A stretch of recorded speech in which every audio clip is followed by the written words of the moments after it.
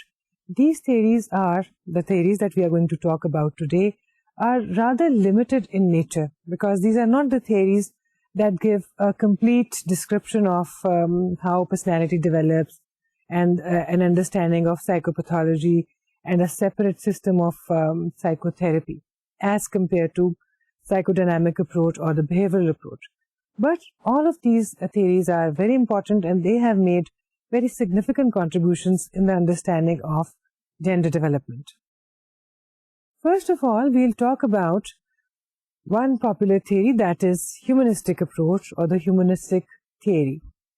All students of psychology are familiar with the name of humanistic approach.